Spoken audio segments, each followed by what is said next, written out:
Hey guys, another episode of Adventures in Pop Culture here for you. Yes. Tell them your name. Jason. I'm Jeff. Jeffrey. That's R-E-Y.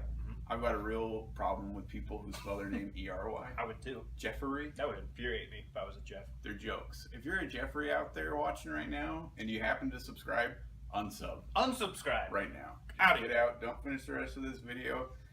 Man, I was in a good mood and then we started talking about how my name's spelled. Sorry. I hate those E-R-Y guys. I bet you do. Ugh. I hate Jason with a Y. Oh, that is weird. Yeah, I hate it. Yeah. Same thing. I don't Unsubscribe. I don't hate Jason. I hate the parents who named Jason. Agreed. I mean, Agreed. ugh. Anyways, moving on. I'm actually in a good mood, guys. Don't worry.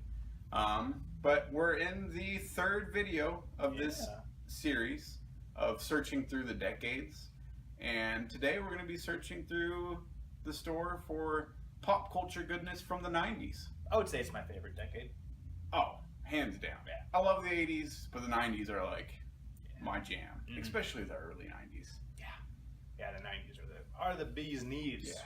You ready to start hunting? Hell yeah, and I'm gonna run. Oh my god, look at him going!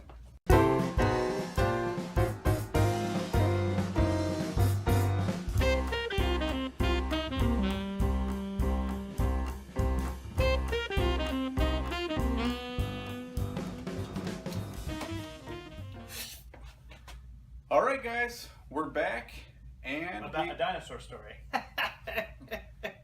What is that? We're back, a dinosaur story. You know, dinosaur cartoon. Some people are gonna get that. Sweet. You don't remember We're Back, a dinosaur story? No, not really. Is that weird? Kind of. I remember A Land Before Time. Oh, well, there was like 13 of them. So we both found 3 things each from the 90s. And it's funny, like as we were walking around, we kept finding all this cool stuff that we really wanted to talk about. And we were like, oh, it's the 80s again. Oh, it's the 80s. Yeah. It kind of makes me think, because we kind of talk about it, more 80s or 90s stuff in here, and that is a real debate. Yeah, It is. it really is hard to say. And like now I'm second guessing what my favorite decade is based on that. But we still found some killer stuff. 80s and 90s is a real toss-up at this point. It really is. All right, let's take it away. All right, my first one is a little strange, perhaps, but we have a surprising number of cups that we collect, and so this is from Snap-on Tools. I didn't see that you grabbed that. It's from 1990, and it's gonna seem strange, but like I have a real affinity for all the stuff they used to do. These like tool companies and like car companies. Like I don't like tools, I don't like cars, but they would get these gorgeous women and these bright colored swimsuits, and you don't see, I don't know, maybe do big hair swimsuits. We both have an affinity for it. Oh yeah, totally, yeah. And this one, a cup from 1990. I know this because it says Tanya, July, August 90. I didn't see you grab that. That's so funny. I love this stuff. Oh, it's awesome. You've got some of those posters. That stuff just is like calendars. Yeah, it's awesome. You just don't. Really I don't know. I don't think they make that kind of stuff anymore, or as much, or just that. It doesn't look like this. And like, there's the obvious, like, it's attractive female. I mean, that's obvious. But like, I don't know. There's just something about it that just like just that background and the hair, like he said, in the neon colors, and it's just like so 90s to me. Like, it really is. I love that stuff. All right. So for my first one, I picked up this large Where's Waldo talking doll. And I loved Where's Waldo growing up. You did love Where's Waldo. Yeah, I mean, those books were so fun to look through. I found this in I think I found it in the Imaginarium up in Omaha one day. And they didn't want too much for it, so I said, I will definitely take it. The box is in real nice shape. Some fun stuff going on in the back, too. It shows you different Where's Waldo products that you can buy.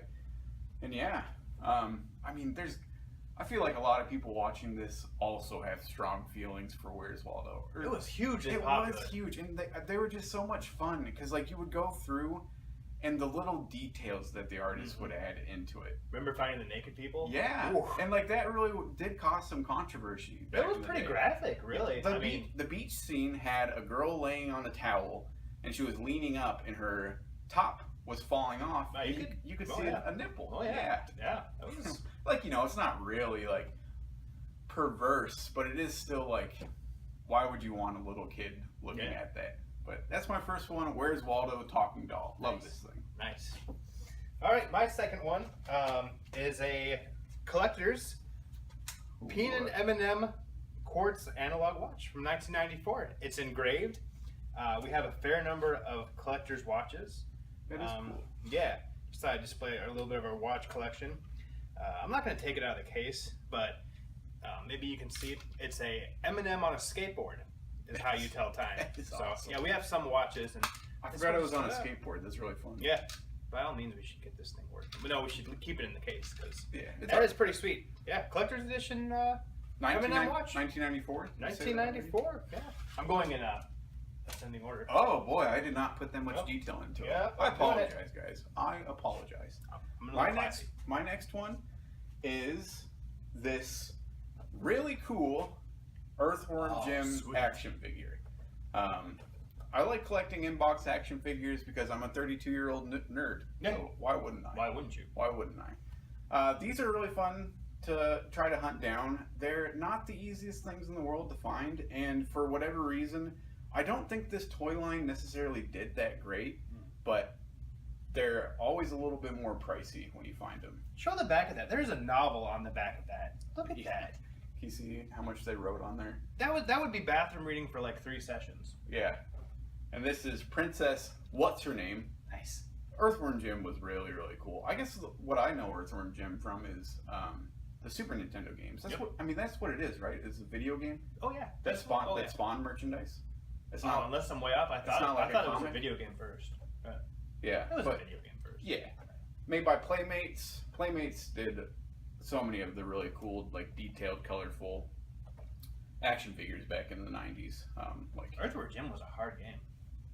Yeah, but it was also really fun. And they had like fun little mini levels too. Yeah, I mean it's very off track. I was just thinking about Earthworm Jim. You didn't? Like there was that level where you had to bounce puppies on a trampoline. Oh yeah, that game was sweet. That was really fun. So yeah, Earthworm Jim, Princess What's Her Name?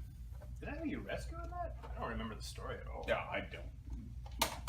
All right, my final item is a laser disc. Ooh, Canadian bacon. Sweet.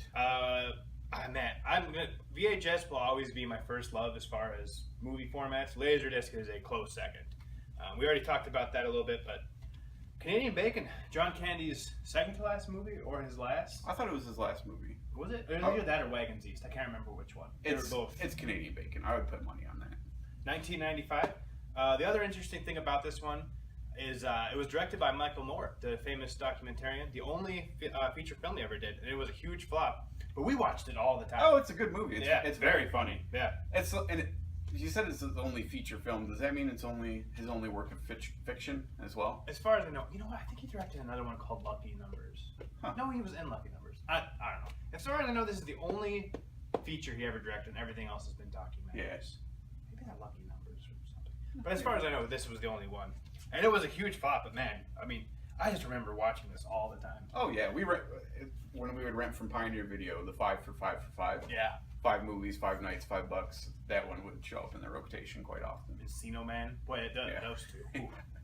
All right, and so for my last one, I grabbed this X-Men action figure collector's case. I'm sure I feel like a lot of people are seeing this and they remember having the Turtles collector's case. Because that was super popular, and I'm pretty sure that's what spawned them to create one for the X-Men figures. I could completely be just talking out of my ass too. Seems right. I've never seen another one of these. I'm sure there's got to be tons of them out there, but I always see the Ninja Turtles one, and I never see the X-Men one. Do we still have the Ninja Turtles one? Oh yeah, yep. It's just sitting right over there. Sweet. Yeah. Wonders never cease. Yeah. So, and it's holds 6 figures. So look out. But yeah, a lot of fun. There's a lot of cool graphics on all the sides. Got a nice metal clasp. Nice. How does that hold 6 figures, Jeff? Show me. Right there. Oh, wow. Boom shakalaka. Nice. It really is fun. Yeah. I should get some figures to go in there. We have a lot of loose figures. We should absolutely put figures. I just picked up a Jubilee loose figure, so I should have put it in there beforehand. But yeah, really cool killer art on all sides. There's a really awesome Magneto. Yeah, that is sweet. Yeah. Well, that's our video for today. The 90s are over? The 90s are over, dude. I know. I wish they would come back too. Me too. Oh. Thanks for watching, guys. If you like these videos, make sure you smash that like button. We would love it if you would subscribe. We're gonna keep making these videos even if viewership completely tanks. But I mean, it's not. I'm just being negative for no reason. These videos are fun. They are a lot of fun. All right. Too sweet. Two brothers in Nebraska, pop culture's what they love. Join them as they talk about all of their cool stuff. Adventures in pop culture. I think I've heard of him.